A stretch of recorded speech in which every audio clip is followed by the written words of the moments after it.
Olá, seja bem-vindo, seja bem-vinda em mais uma edição do JF Revista.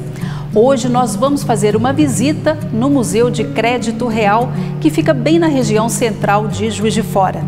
É uma instituição que completa este ano 60 anos e nós vamos te contar a história desta instituição e também da moeda aqui no Brasil. E para fazer essa visita, eu já estou entrando inclusive aqui no museu, eu vou contar com a ajuda do diretor e historiador, é o professor Roberto Dili. Professor, muito obrigada por receber o JF Revista aqui no museu. E a gente te pede para aguardar só um minutinho que a gente vai começar a passear já já.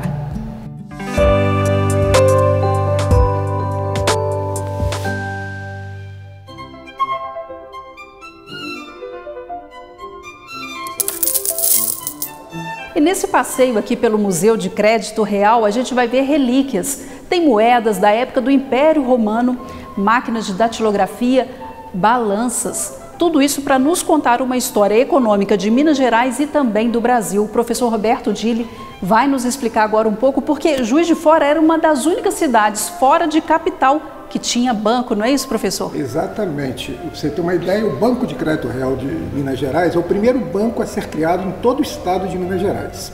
Ele é criado em 1889, no momento que somente poucas capitais no Brasil possuíam bancos.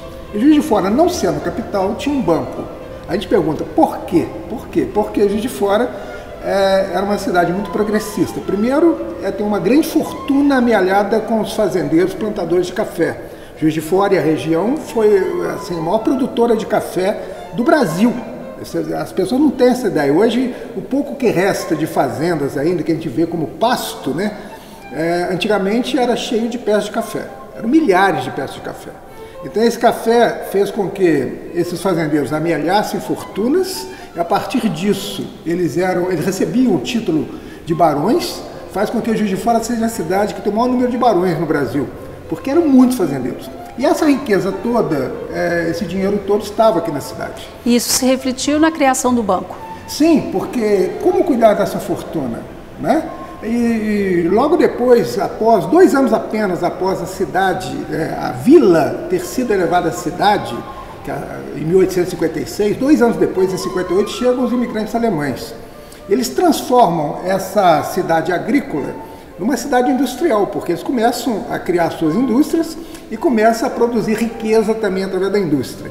Então você tem a riqueza do café e você tem a riqueza das indústrias. Uma cidade com tanta riqueza tem que ser guardada, tem que ser cuidado esse dinheiro. Nada melhor do que uma casa bancária.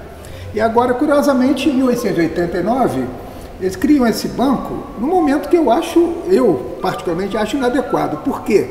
1 ano antes havia acontecido a libertação dos escravos. O Brasil dependia do braço escravo na sua economia. Então a economia brasileira estava uma bagunça.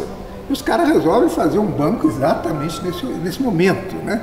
E é um banco que funcionou durante 110 anos, e é um banco que financiou desde o pequeno empreendimento até os grandes empreendimentos em toda Minas Gerais. E vale a gente lembrar, o professor Roberto Dili é um historiador e ele vai nos conduzir aqui também.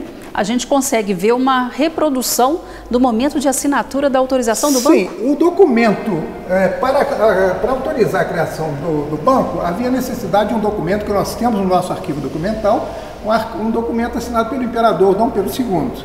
Este quadro, pintado pelo pintor Carlos Oswald, que é um pintor contemporâneo de Dom Pedro II, ele pinta exatamente o momento que Dom Pedro II está assinando essa autorização. E depois ele vende, o artista vende para o banco o quadro. Ele está aqui, ele é de 1889 esse quadro. A gente consegue ler, aqui tem uma placa escrito Dom Pedro II aprovando o exercício do Banco de Crédito Real de Minas Gerais, 1889, por Carlos Oswald, que é o pintor, não é isso, exatamente, professor? Então essa história toda da autorização do banco, e por que Juiz de Fora, indo complementando, Juiz de Fora é a cidade pioneira. Tudo acontece primeiro aqui, acontece primeiro o transporte público do Estado, acontece aqui através dos bondes puxados a burro. Os irmãos Lumière inventam o cinema em 1895, na França, em Paris. 2 anos depois, Juiz de Fora é a primeira cidade da América do Sul a já exibir o cinematógrafo. Nós temos a primeira associação comercial de Minas, O Cristo Redentor, o primeiro monumento do Brasil com a ideia do Cristo ressuscitado, abençoando a cidade. As primeiras tecelagens nascem em Juiz de Fora. Juiz de Fora é pioneiro, o primeiro curtume industrial do Brasil em Juiz de Fora. E assim vai, são pioneirismos imensos. Isso justifica o porquê de Juiz de Fora, não sendo uma capital, possuir um banco. E agora a gente vai para um outro ponto aqui do museu, mostrar como é que foi essa história da construção de todo esse prédio que abrigou o banco e hoje funciona o museu.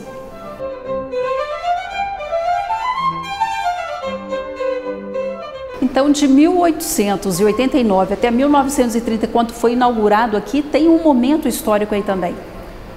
Porque o banco, primeiramente, ele funciona, a sua primeira sede é na Avenida Rio Branco. Depois ele muda para a Rua Alft, fica um tempo na Rua Alft. E quando o banco atinge um patamar mais elevado, eles resolvem ter uma sede definitiva. Eles chamam de a esquina do poder. Eles vêm para a Rua Alft, de esquina com a Getúlio Vargas. De um lado tem o Banco do Brasil, do outro lado tem a Caixa Econômica Federal e desse lado de cá eles constroem esse prédio, exatamente com 3 pavimentos, para ser a sede nacional do banco. Lembrando que é um dos mais altos da cidade naquela época. Naquele momento se tornou um dos prédios mais altos da cidade, com 3 pavimentos, sendo que o pé direito são 5 metros, era um prédio belíssimo, né? Ainda é uma edificação muito majestosa, né? Há pouco tempo, quando o Ney Matogrosso esteve na cidade, ele passando por aqui, ele viu o prédio e veio aqui saber o que funcionava aqui dentro. E a menina me avisou, o Ney Matogrosso está aqui e ficou encantado com esse prédio. Eu não acreditei muito não. Aí ele chegou e falou comigo, falou, olha, eu estou encantado com esse prédio. É um prédio que chama a atenção das pessoas, pela beleza. E o construtor, como em vários outros aqui da cidade, prédios de relevância, o construtor é Pantaleone Arcuri. Sim, a companhia Pantaleone Arcuri, em 1930, ela inaugura 3 prédios simultaneamente. O prédio do Hotel Palace, logo aqui à frente, o do Crédito Real e também o prédio do Teatro Central. Então você vê que é uma companhia realmente muito sólida. E o que há de belo hoje, arquitetonicamente falando, na cidade, é a construção do Pantaleone Arcuri.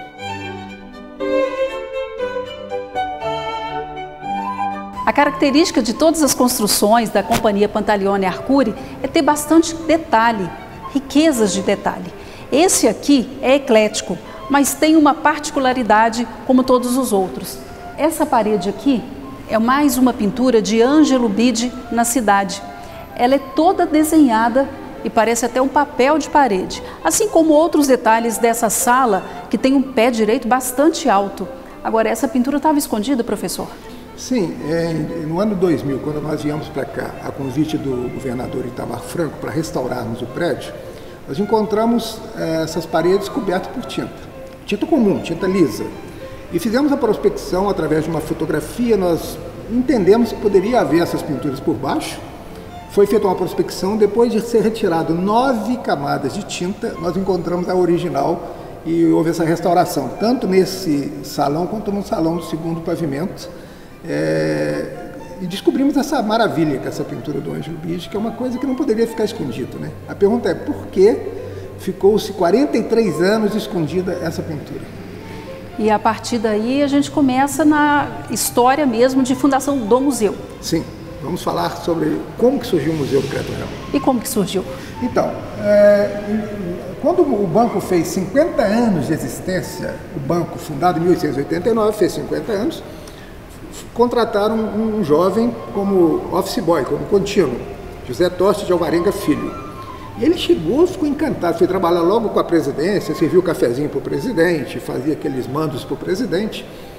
E muito encantado com tudo que ele encontrou, ele falou, presidente, 50 anos do banco, o senhor podia fazer um museu para contar essa história e tudo mais. E o presidente, preocupado com lucros, dividendos, aplicações, ele falou, garoto, quando você for o presidente, você faz o museu.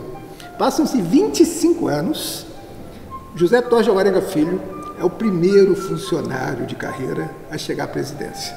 Primeiro ato dele. Começou servindo café. Servindo café. É o primeiro funcionário de carreira que chega à presidência. Primeiro ato, vou criar o museu. Para isso, esses 25 anos, ele vem juntando peças, vem colecionando objetos. São 5.000 peças guardadas por ele. 82 mil documentos que ele conseguiu segurar, guardar, desde a época do Império. Nós temos um arquivo documental com tudo isso preservado. E tudo isso faz parte do acervo do museu? Sim, 82 mil documentos, 5 mil peças, 10 mil fotografias. O Gilberto Toste de Alvarenga fez um trabalho belíssimo. Ele, na verdade, em 22 de agosto de 1964, juntamente com o governador Magalhães Pinto, ele inaugura o museu.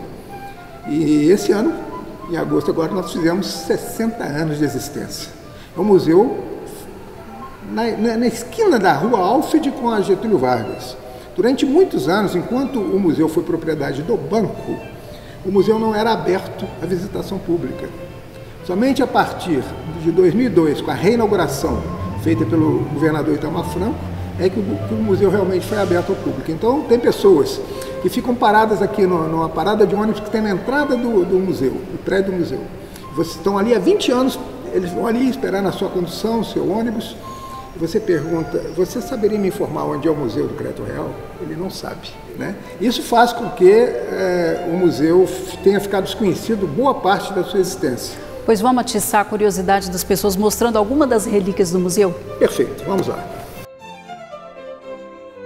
Aqui no Museu de Crédito Real tem peças belíssimas, cada uma com uma história. Eu estou aqui com uma balança que ela deve ter quase a minha altura, eu tenho 1,59 m, ela tem quase a minha altura, mas aqui era usado para pesar café. Tem uma história nisso aqui. Sim, o Banco de Crédito Real de Minas Gerais é o primeiro banco a financiar a agricultura no Brasil. E, particularmente, o formato que eles encontraram para fazer esse financiamento é muito interessante.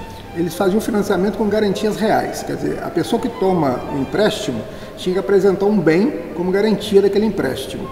Normalmente eram plantadores de café que tomavam esse empréstimo.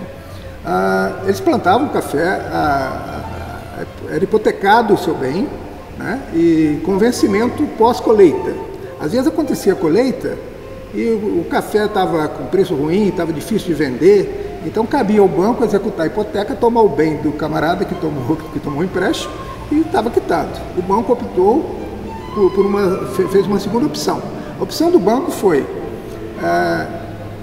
ver quanto que o camarada pegou emprestado, quanto que correspondia em espécie, em grãos, e recebia em grãos.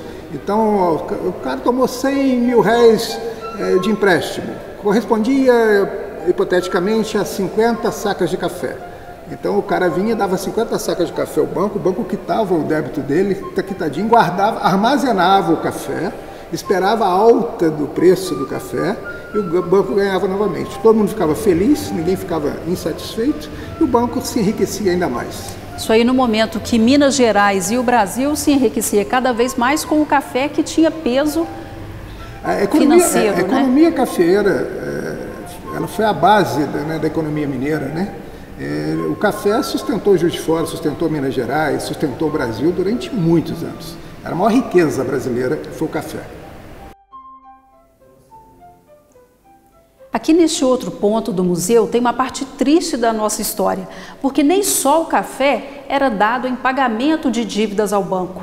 A gente percebe por esses documentos que pessoas escravizadas também eram usadas nesse sentido, não é isso, professor? Exatamente. Esse documento mostra toda a imbecilidade humana ao tratar seres humanos como mercadoria. Inclusive, conferindo um valor a cada um. É como se fosse realmente mercadoria. Então, você vê aqui, por exemplo, são 15 escravos dados como garantia. O número 1, Antônio, preto, 31 anos, solteiro, valia 2 contos e 400 mil reais. Logo abaixo já tem a Joaquina preta, viúva, 48 anos, já mais velha, já valia 1 conto a menos, 1 conto 400.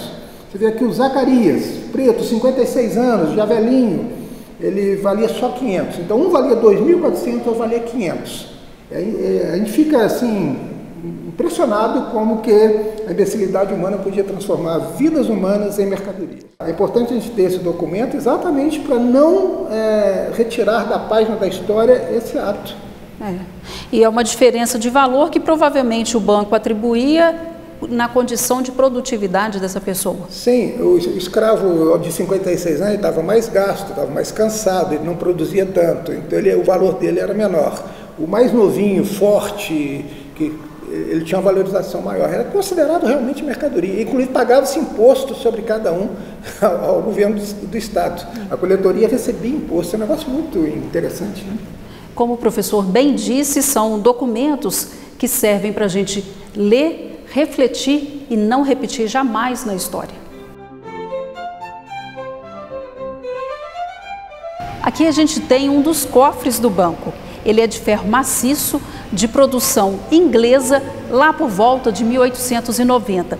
Eu vou abrir para a gente perceber, olha só, é até difícil, é uma porta pesada, ela tem aqui quase que um palmo de ferro, justamente disse o professor, não é professor, que ela é resistente a fogo, justamente para garantir segurança ao dinheiro que era guardado aqui em espécie. Sim, a Inglaterra, ela produziu os maiores cofres usados no Brasil, até hoje ainda ela é detentora, especialista nisso, né? E esses cofres são muito interessantes pelo peso dele.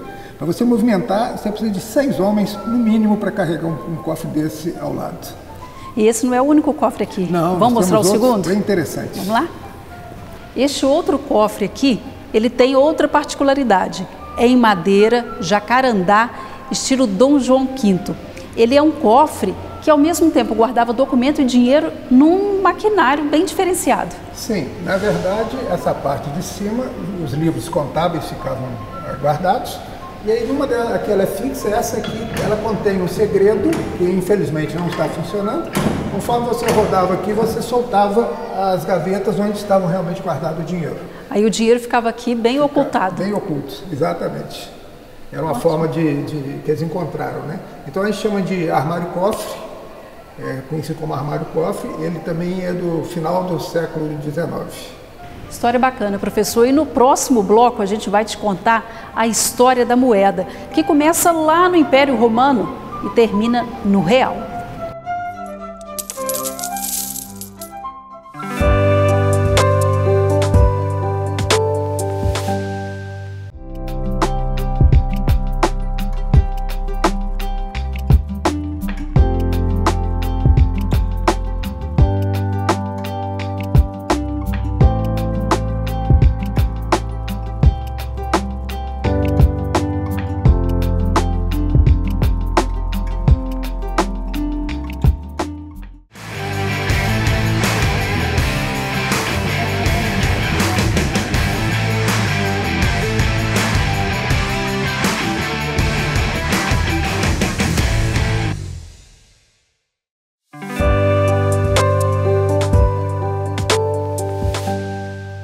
Olá, eu estou de volta e a gente visita hoje o Museu de Crédito Real, que fica na região central de Juiz de Fora. A instituição completa 60 anos, ao mesmo tempo que o real, a nossa moeda, completa 30. E agora a gente vai fazer um passeio aqui pela instituição do ponto de vista da moeda. A gente vai te mostrar um pouco da história da moeda, não só no Brasil, como também no mundo, não é, professor? Porque aqui a gente tem uma moeda romana antiga. É uma moeda original, ela é periciada, ela é de 241 depois de Cristo. E juntamente com ela são moedas e cédulas de vários países, né? Que mostram toda essa riqueza da numismática, né? E aqui neste outro ponto, eu gostaria que o senhor explicasse para a gente um pouco. Aqui é a influência do Império, no caso, né, do Império inglês, pelas moedas do mundo, é isso? Sim. Aqui nós podemos ver que em cada cédula a gente sempre homenageia um personagem, uma personalidade. Nesse caso, tanto faz a Inglaterra, Canadá, Singapura, Nova Zelândia, Hong Kong, Austrália, Escócia e outros países que faziam parte da comunidade britânica, a homenageada era sempre a mesma, a Rainha Elizabeth. Isso é muito curioso. Mostra a influência dela politicamente também. Muito forte em todos esses países da comunidade britânica. E agora vamos conhecer a nossa moeda? Vamos lá.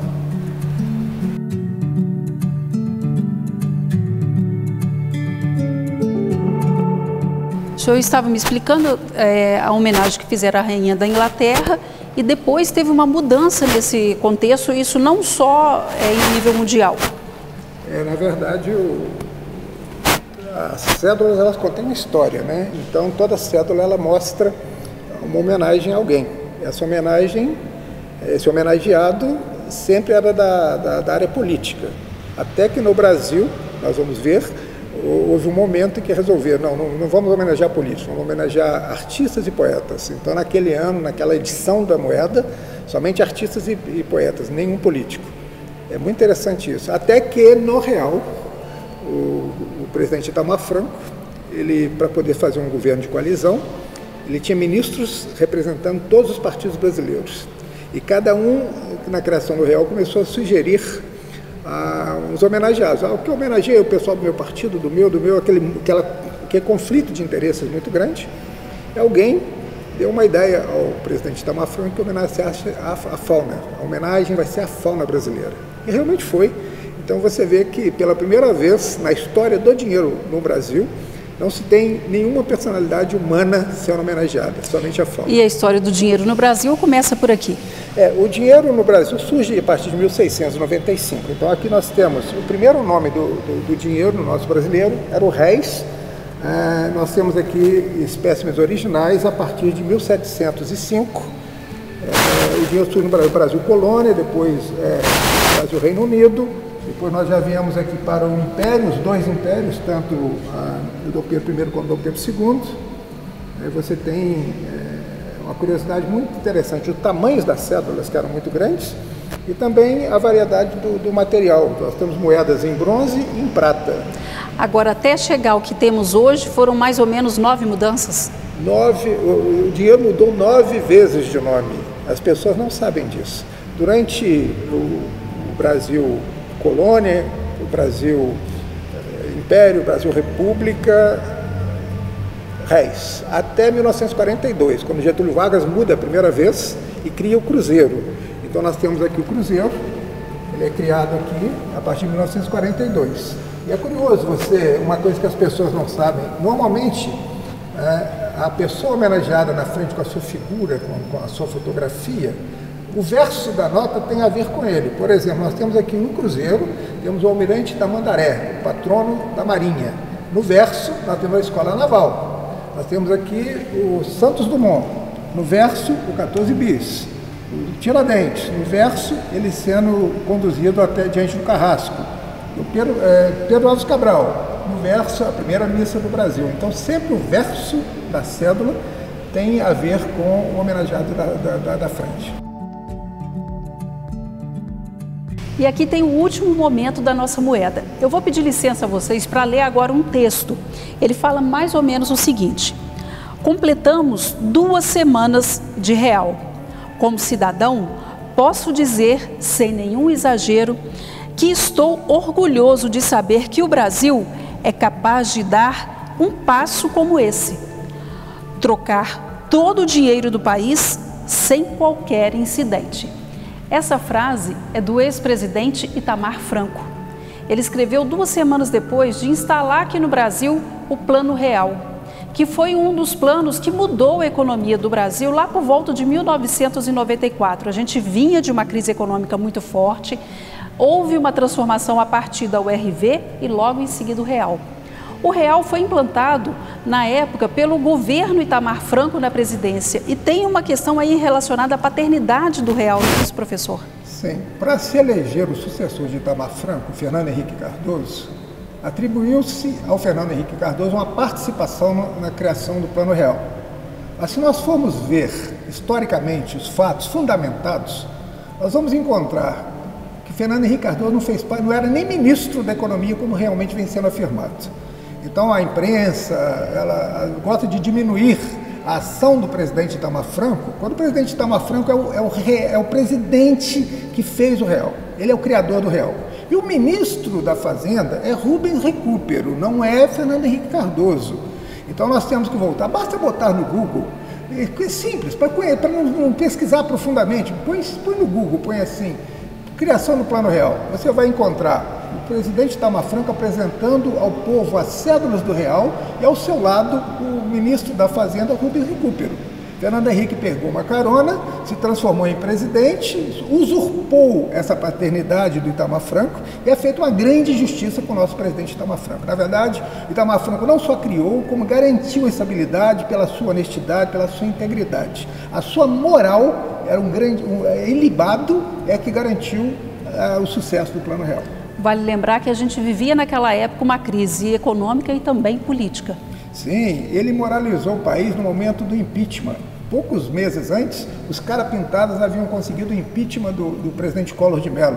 Havia uma instabilidade emocional, uma instabilidade financeira, uma instabilidade de segurança mesmo. O Itamar Franco garante tudo isso pacificamente. Foi um momento tranquilo. Essa tranquilidade, ela tem que ser revista, tem que ser publicada, tem que ser resgatada. A revista Veja apresenta, dos 2 anos e pouquinho do governo Itamar Franco, eu tenho as 9 capas da revista Veja. A primeira capa diz assim, governo pífio. A segunda capa diz, republiqueta do pão de queijo. A última capa diz, o presidente que deixou o Brasil melhor. É uma transformação. E agora a gente vai para outro ponto aqui do museu, conhecer uma réplica de um banco que funcionava em Ouro Preto. Nós estamos agora numa réplica de um banco de 1895. Aqui a gente tem o guichê de atendimento, onde os clientes chegavam, o cofre, onde eram guardados documentos e dinheiros daquela época. Também ele é em ferro maciço, com a porta bem pesada, a gente consegue abrir com um pouquinho de dificuldade. Agora, percebe o detalhe, havia uma preocupação estética no local onde eram guardados os documentos e dinheiro daquela época. Ainda nessa mesma sala, a gente consegue ver o que é guardado em termos de registros contábeis. São livros bastante pesados com registros da contabilidade bancária de 1890. Neste outro ponto aqui, mais uma relíquia, um documento.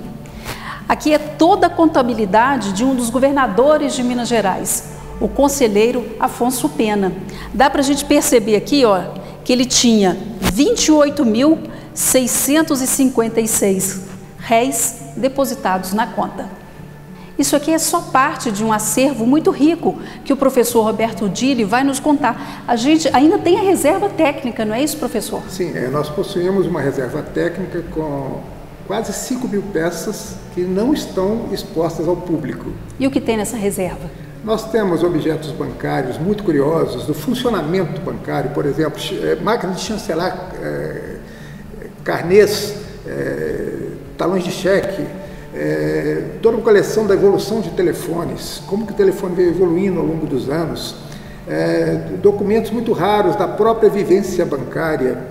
Nós temos brindes que o banco utilizava com a logomarca do banco ao longo dos anos, que foi vários tipos de brindes, canetas, cinzeiros. Então, toda essa discos e jingles de propaganda do banco. Então, é realmente um acervo precioso que conta não só a história do Banco Real, mas a história bancária, a história econômica, tanto da cidade quanto do estado. Que merece visitação. Quando que ela pode acontecer? Pois é, há um projeto de se fazer uma nova exposição, onde a gente traria ao público todos esses documentos que estão hoje guardados nos armários de aço. Então, existe um trabalho que está sendo feito para que a gente possa, necessita-se de investimento. O museu pertence ao governo do estado de Minas, então nós dependemos do governo de Minas investir nessa nova exposição. Professor, para visitar o museu aqui, como que acontece? Infelizmente, na pandemia foram dispensados funcionários que não retornaram ainda. Então, depende da minha presença no museu para poder abrir o museu e fazer essa apresentação aos visitantes. Eu estou aqui sempre em trabalho presencial, segunda, quarta e sexta, de 9 da manhã às 17h30. Esse é o horário de visitação do museu. Tem que marcar? Como é que...